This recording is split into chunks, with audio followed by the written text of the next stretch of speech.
it removed any success we had. That's when we stopped sounding like Asking Alexandria. Because when we're all on tour, you're not necessarily really bonding. But to have a band is really difficult because there's 5 different people. All 5 are creative. It's like Friends, the TV show, like these 5 members. And we're irreplaceable, and we've learned that. And so really the last time that happened in its entirety was Stand Up and Scream. Going into the studio with everyone was a great opportunity for us to all reconnect just on a human level. So I'm capturing pictures where the guys don't even notice I'm holding a camera anymore. I came home and I showed my wife some of the pictures. The first thing she said was, wow, look how happy you all look.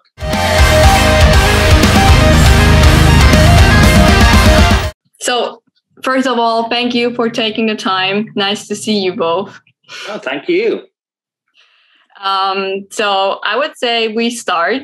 We don't have so much time, so let's get the party started. Sure. I'm already partying. So my first question is, like, you changed the label this year. Oh, you found it. And what does Better Noise offer to you that others' label have not?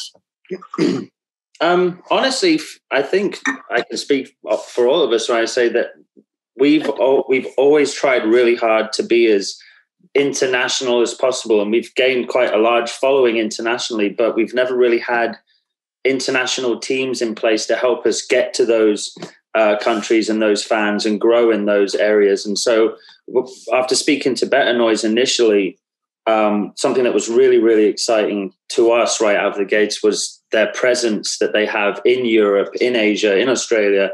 You know, they've got boots on the ground, they've got people spread out across the globe. So for us, really, I think that was one of the main things that excited us and enticed us and ended up with us signing to Better Noise, so we can come across and see you lovely people more often.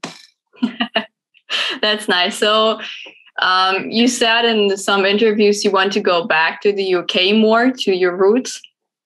Yeah. Yeah. So you want to go back to home. Yeah. You know what's funny too is I left home when I was 16. Danny, I think you were 16 too, 17, something like that. And I've lived in the States ever since. You know, I lived in the UK for a few years before that, but I've been away from home for a really long time.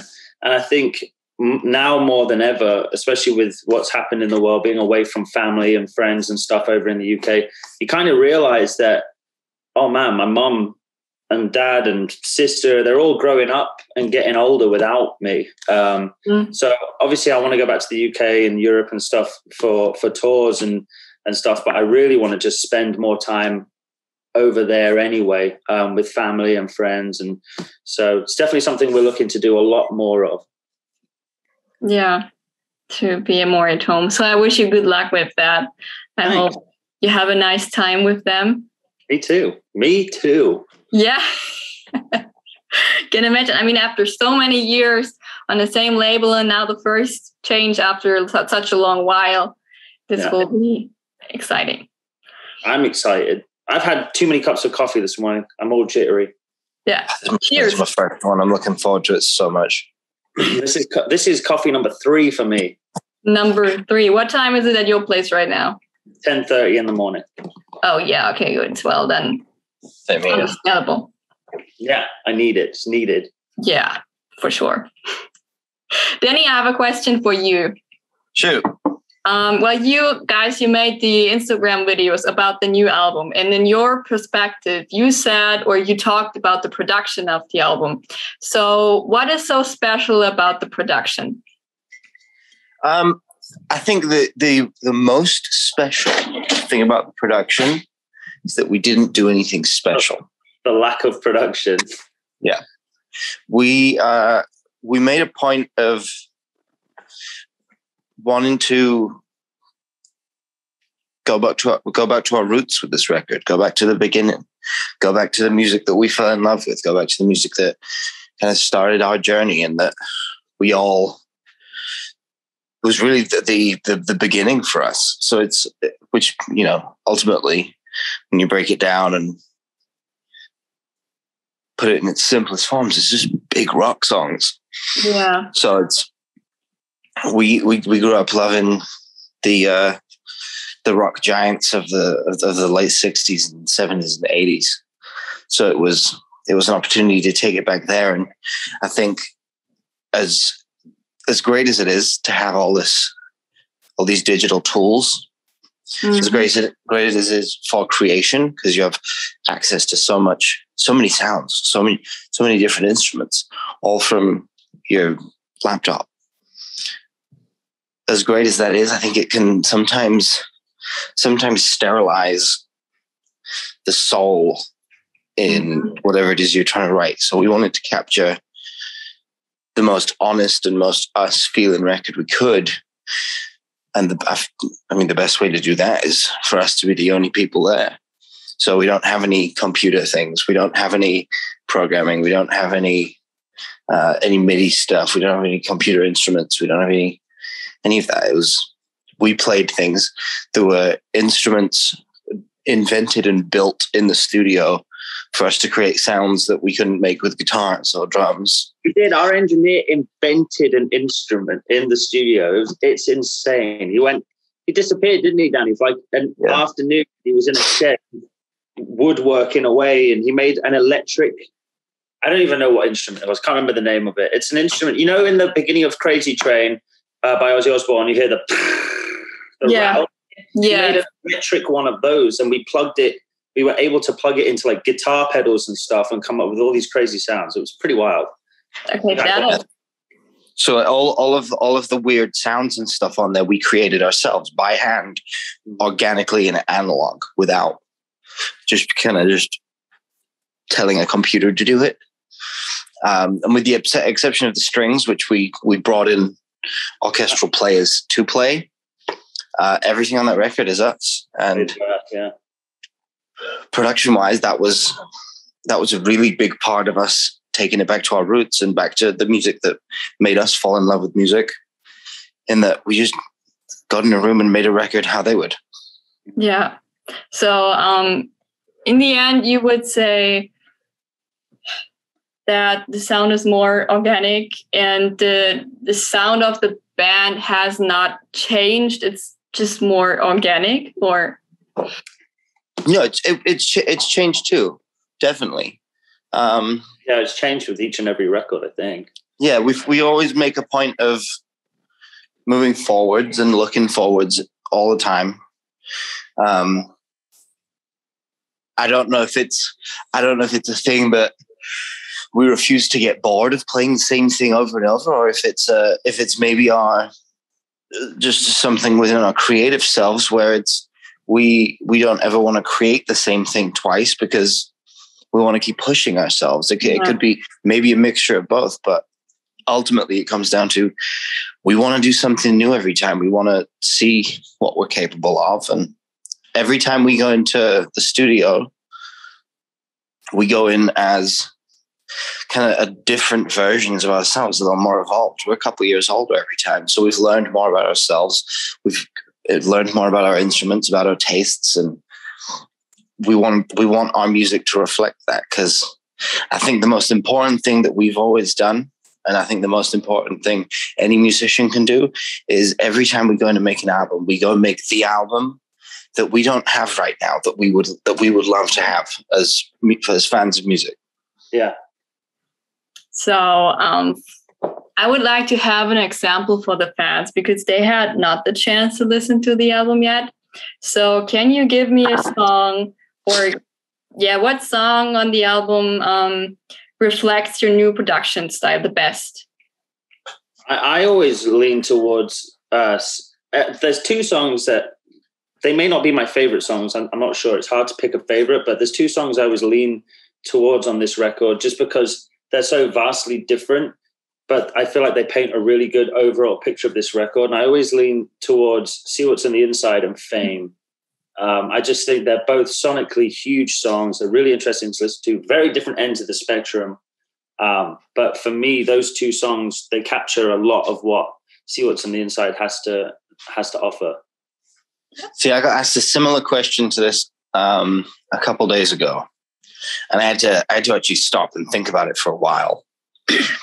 And ultimately, I came up with that I don't think there is one, because while this is like, we made an album, which, as silly as it may sound, I think is very rare now, because the way we consume music is so different than it used to be. People don't, well, the vast majority of people don't get an album, sit down with that album and absorb that album. That's just not how music is consumed now. Times have changed. People, put it on either in the background or it's a song at a time.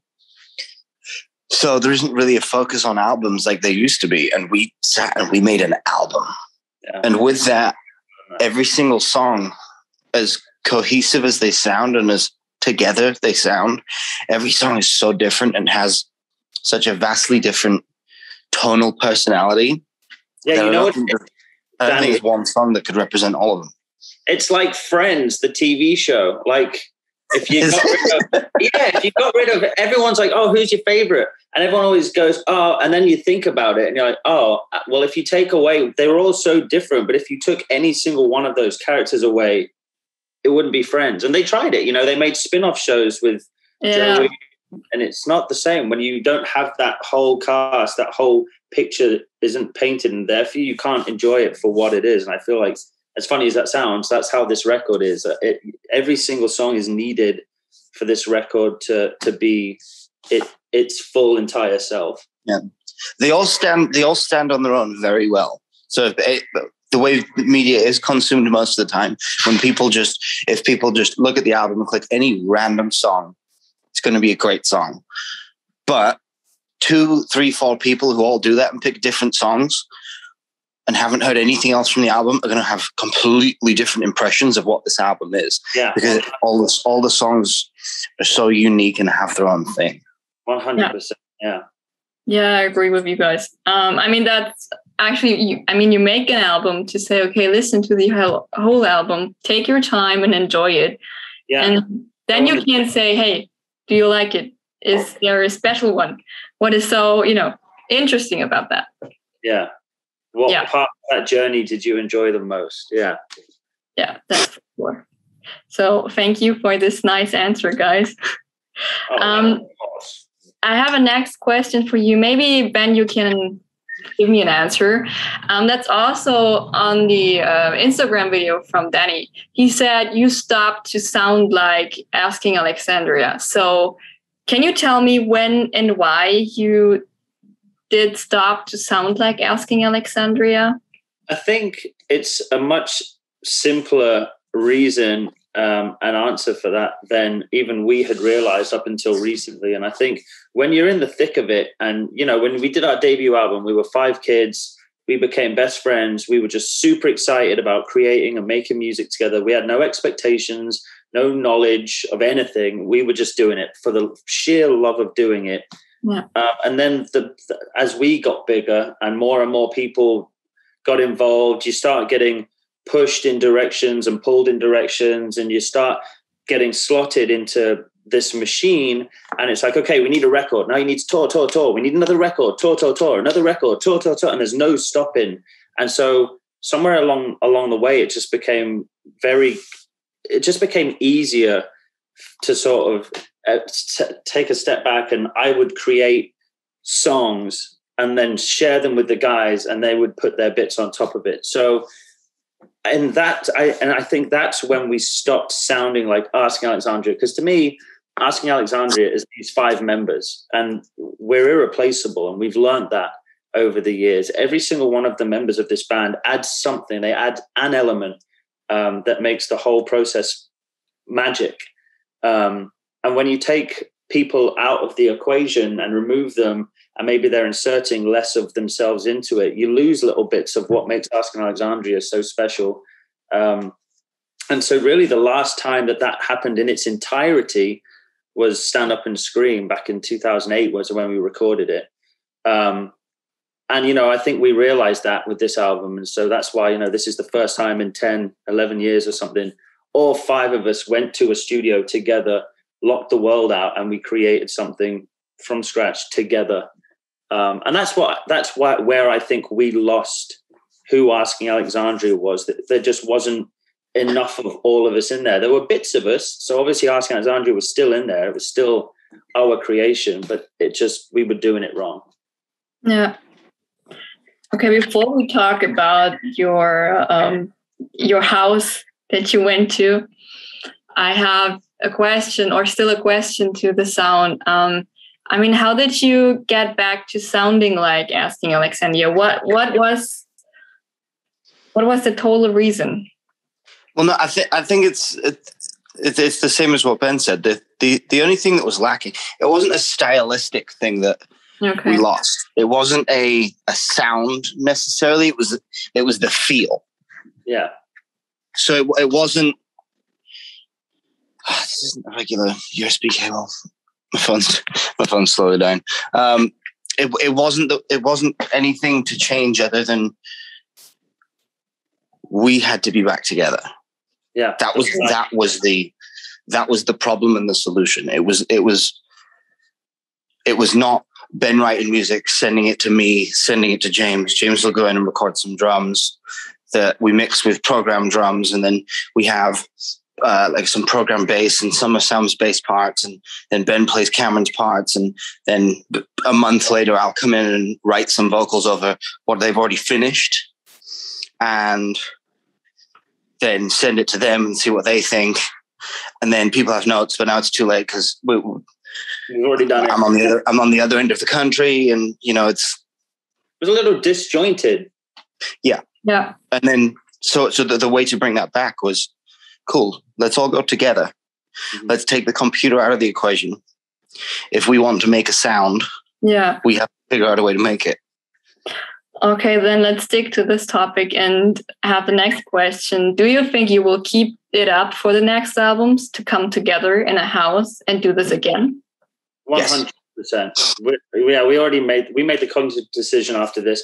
Not only was the outcome better, but the whole experience was way more enjoyable, and we connected.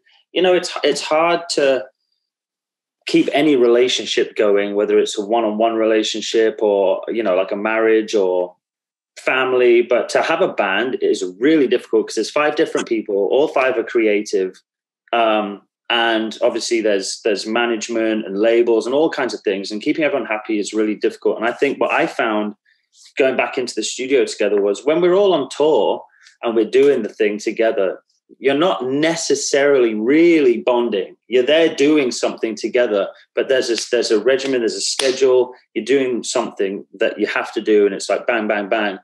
For me, going into the studio with everyone was a great opportunity for us to all reconnect just on a human level, just as friends, as those same 5 people that used to get into a tiny little practice space in James's parents' house in Yorkshire in England. And I just think it was so important, and it was so enjoyable to be able to sit down and have dinner with each other every night and to just laugh and joke. And I think Danny captured the whole experience through his camera while we were there. And I came home and I showed my wife some of the pictures. There they are on his wall there. Yeah. And the first thing she said was, "Wow, look how happy you all look." And I hadn't noticed it until she said that. And I was looking at all these pictures, and he caught so many moments of just candid laughter and like, just, you can see the look at that. You know what I mean? Like, there's just so many opportunities and areas of that he caught and captured. And that's priceless to me. And I think that's also why the record came out so good, because we were all fully immersed and enjoying it. Yeah. As you said, that's important for a band after such a long time, and you're not around. You are maybe in the UK, the other one in America, not close to each other. Yeah. It's important. I think it's easy this far into your career to kind of put it on autopilot and be like, cool, well, we know what we're doing, so just do that. And this really gave us a chance to, it removed any success we had. It removed any luxury we had of sending stuff around or kind of phoning it in. It was like, you're here to do this. Nothing else in the world is here. So if you mess up here, you're just messing up here. And we're all here to keep each other accountable. And there's almost a trust fall element to it, to where it was like making a first album, because we were the only people there to judge it. Yeah. There was no sending it round. We couldn't be at home and show it to some other people and like, oh, what do you think? And other people hype us up because they support us no matter what. It was humbling a lot of times, but it was really creatively liberating. And I think on a personal level, with the bonding that Ben was talking about, I think it was oddly kind of therapeutic for us as well. Oh, very much so. Yeah. It was like when you get those big corporations that make you go on a retreat as a company, and then you all actually end up realizing like, oh man, these people are awesome. Yeah. It was good. It was a good time. Yeah, I'm happy for you guys. I mean, Danny, the pictures, they show the exact same that you talk about right now. I would like to talk about the pictures for a second. Like, Danny, is it important for you to keep up the DIY spirit, or why did you decide to take the pictures this time? I've been a photographer for a very long time. I've taken pictures for a lot of other bands, and obviously I haven't taken pictures for bands in a minute because we've been stuck at home. But I do a lot of like fashion and editorial stuff, and I've done a couple different documentary things. But the biggest reason I wanted to share this, outside of for personal reasons of I really wanted to capture it, because I've learned that over the years, there's so many cool things we've done that we have no pictures or videos of because we were so in the moment that we didn't save the memory. So that's why I got into photography to begin with. But it was, we've hired photographers for the last 10 years, and there've been some great moments and some great photographers. So I don't want this to take anything away from them and their work, but they're always on the outside looking in. So you never really get an idea of what's going on, because as comfortable as we can be with them being there, we're always aware that they're there. Whereas when I'm holding the camera, there's no one on the outside looking in. Like, I'm capturing moments that no one else on this planet could capture, because everyone's just going to be acutely aware that they're there. And I'm already within that moment. So I'm capturing pictures where the guys don't even notice I'm holding a camera anymore, because it's been 10 years of me sat with a camera. So no one poses, no one tries to look good, no one tries to create something that they think is going to look cool. And I just get to capture like real moments. And some of them aren't the most flattering moments in the world, but that's why they're so good. And that's why they feel so good. Like this one of James. Yeah. They were just, him and Matt, our producer, were clearly just talking about something stupid, and James is saying something probably inappropriate, or someone said something inappropriate. And it's not a flattering picture of him, but it's a beautiful picture of him. Yeah. And Sam rolling around laughing. Him and Cameron would sit on that couch all day and just crack stupid jokes like that. Really beautiful pictures. Yeah, and there's so many ways. I just got to take pictures of everyone that I don't think anyone else could have taken, because we're all a little bit vain. We're in the entertainment industry, and we all want to look good. So when there's another photographer around, we're always trying to make sure that our good side is facing them. Yeah, sure. And when it's me, no one cares. No, it's important for you guys to keep those memories for you, and it's nice that you share some with us. It's really nice to see how you live together and that you really had such a nice time. I mean, everyone can see this. Well, it'll be announced soon to everyone, but there's a reason that out of the hundreds of pictures I took, you have to excuse the boxes that there, we just got a bunch of deliveries. There's a reason that these ones in particular are stuck to my wall with numbers on top of them, because these are the ones that we're also releasing to the fans as well. Nice. Really, really cool, guys. That's a nice idea. I'm excited. I'm pretty sure everyone else too. I have two last questions, and then I will let you go. Ben, I have a question for you. I mean, you're trying to act, and can you tell us something about it, about Paradise City? It's funny, actually. I've been asked a few times about this, and I think acting was never something I was particularly interested in at school. I never grew up and was like, I want to act or anything. Whenever we did drama at school, I was the kid that was too embarrassed and too shy to get involved, really. And I would always be behind the curtain playing guitar at the school productions and stuff. So it was never anything that I intended to pursue. the opportunity arose and was presented to me when I did American Satan, which I think you can see in the background there. Yeah. And it was really enjoyable. I had a really good time. I made some fantastic friends, and I thoroughly enjoyed it. And I thought, well, this could be something I really enjoy, because it was another way for me to be creative and artistic, but without doing something that I do regularly, which is create music. So I got picked up by an agent. I've done so many auditions, some of which I landed and had to turn down because of touring, most of which I did not get. But it was a great experience. I got to audition for shows like Ballers and for like Scooby-Doo movies and all kinds of things. And it was really enjoyable. And then I did season 1 of Paradise City.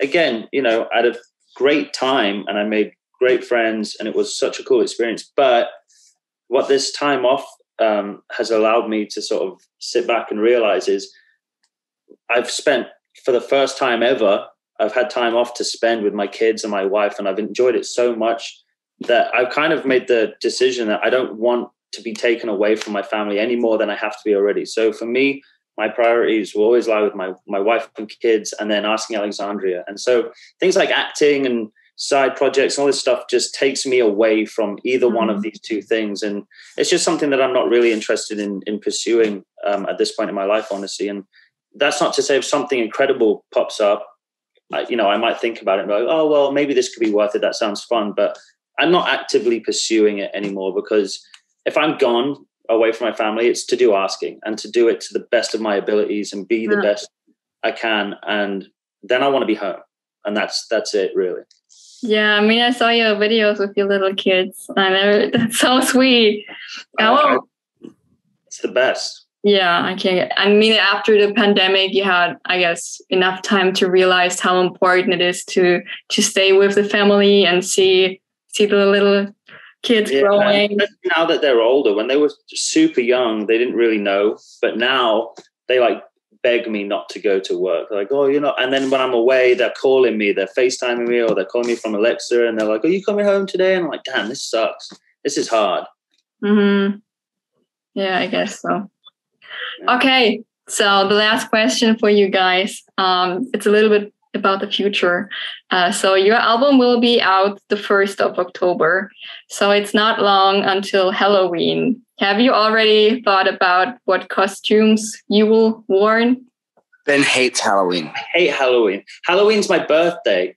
And so all I ever want to do is go out for a nice fucking meal, enjoy my birthday. I'm getting old, I'm getting tired, my back hurts. And everyone wants to dress up like a dickhead. And not talk about Ben. And not talk about me on my birthday. Yeah, but my wife calls me, my wife gets super mad at me. She's like, you're so bar humbug. But now that I have kids, I have to accept the fact that I have to dress up. It's not your birthday anymore. It's not my birthday anymore. It's my kids' day to go and collect candy from strangers. So you got to scoot it back one or forward one.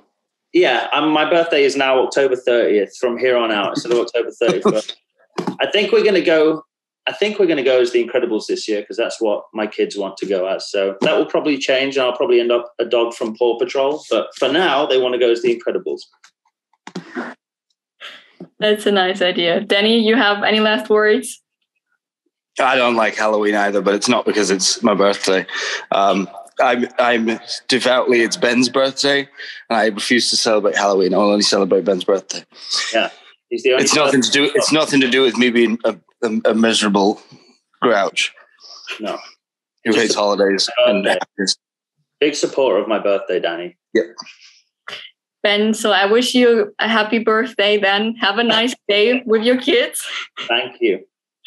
And I mean, Halloween is not the most important holiday ever. Christmas. No holidays. Yes. No holidays.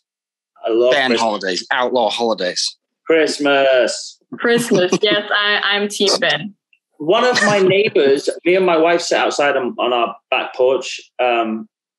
One of our neighbors has a Christmas tree up already. I shit you not. Christmas tree up already. I'm kind of jealous. I'm like, are they onto something? You know, there's no law about having like an evergreen inside your house. You could do that all year if you want. It's decorated, mate. There's lights on it and baubles and everything. No, that's what I'm saying. I'm like, you don't have to take it down. You can just keep it up. Yeah, no, my wife's been trying to get me to get a tree up that's like a year-round thing. She's like, we can decorate it for Halloween and Easter and Christmas and birthdays. But then I think that would be special. I feel like that would be a super you thing to have in the house, though. It would, wouldn't it?